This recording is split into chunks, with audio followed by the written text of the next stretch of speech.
Muitas vezes, mostramos aqui no canal o trajeto que um norte-coreano precisa fazer para escapar da vida miserável da ditadura da família Kim. Um norte-coreano que não faz parte da elite precisa adorar os líderes do país, ao mesmo tempo que enfrenta uma fome terrível, sem acesso às condições básicas de saúde. Mas você acha que os norte-coreanos sofrem com desemprego? Isso não. Todos têm trabalho, principalmente na lavoura, mas tudo que eles colhem precisa ser doado ao governo. Eles não tiram nem mesmo o que eles precisam para comer e ter forças para acordar no outro dia e trabalhar. A comida para a família surge por algum tipo de milagre e nunca é o suficiente. Aqueles que não estão trabalhando na lavoura, estão no exército, passando necessidade ou bem ocupado dentro de um campo de trabalhos forçados. Normalmente, eles cumprem pena nesses campos para depois serem enviados diretamente para uma cova, como um indigente. A elite vive melhor, mas mesmo assim, muitos tentam escapar para usufruir um pouco da vida moderna da Coreia do Sul ou de algum país mais avançado, escapando das regras loucas impostas por Kim Jong-un. E dentro desse contexto, no vídeo de hoje, vamos conhecer com imagens extremamente raras todo o caminho que foi filmado por refugiados norte-coreanos em uma matéria bem emocionante do canal Liberty in North Korea. E durante o vídeo, vai comentando aqui se você se arriscaria em fugir do país se pertencesse à elite e tivesse acesso a algumas regalias na Coreia do Norte. Mas antes de continuar esse vídeo, se você ainda não é inscrito, não perca tempo. Se inscreva aqui, vale a pena eu te garanto. E deixe o seu like para o YouTube recompensar o núcleo da Terra, beleza? Muito obrigado pela força.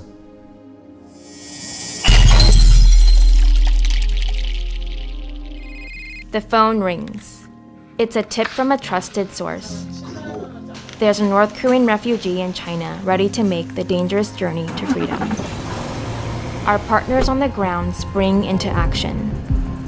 Because Chinese authorities actively arrest and return refugees to North Korea, every hour counts. We make contact with the person, telling them to move to a rendezvous point in northeast China. From here, they'll join a group of other North Korean refugees, and together, they'll begin their escape.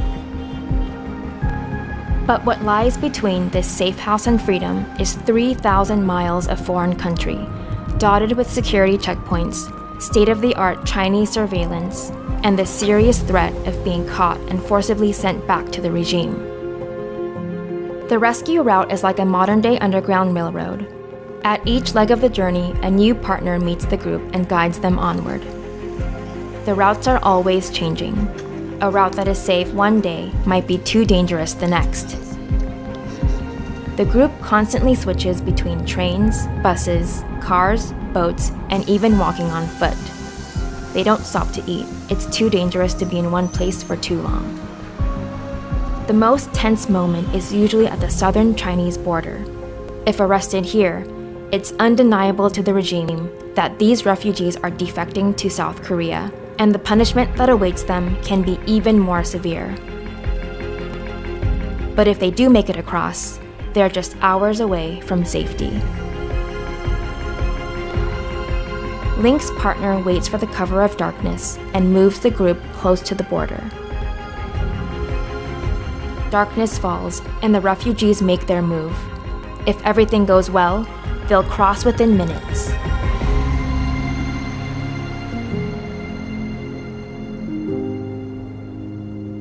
The group safely crosses and the most pressing danger has passed. But even though they're out of the immediate reach of the Chinese authorities, the journey is far from over. Between them and their final destination is some of the world's most inhospitable jungle. The refugees trek through wilderness and climb miles of steep mountain terrain. After hours of mosquitoes, scorching heat, and suffocating humidity, the group emerges from the jungle. At a safe house in Southeast Asia, Link's field team is waiting for word on the group. A text message lights up the rescue phone, and the partner confirms what the team has been waiting to hear for days.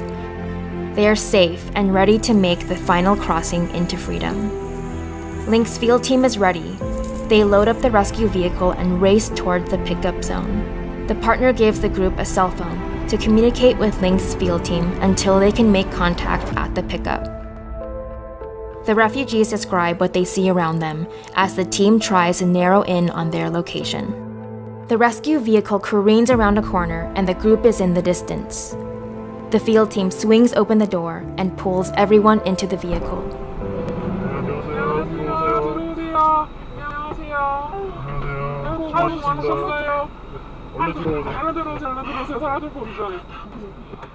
It's likely a local has called the police to report seeing North Korean refugees.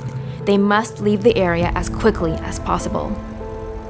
The group races away from the pickup zone and it starts to sink in. They are finally free for the first time in their lives. Some refugees are overwhelmed with emotion. The tears mix with the sweat and caked mud on their cheeks. Others are so exhausted they collapse into deep sleep. The group of refugees spend time with Link's field staff. They rest, eat, and then learn about the resettlement process, how long it'll take, what benefits they'll receive, and what challenges to expect. Finally, the group is ready to begin the last leg of their journey to South Korea or the United States.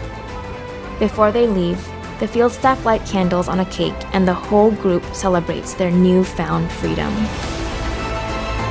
They have traveled the distance of New York to Los Angeles, avoiding authorities, trusting strangers, and moving towards the unknown. And while these refugees have reached freedom, there's another group in Northeast China just beginning.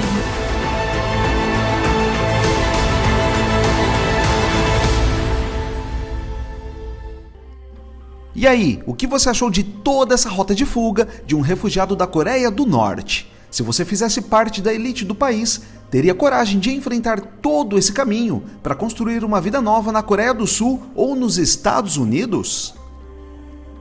Muito obrigado por você chegar ao final de mais um vídeo. Se você ainda não é inscrito, não perca tempo, se inscreva aqui.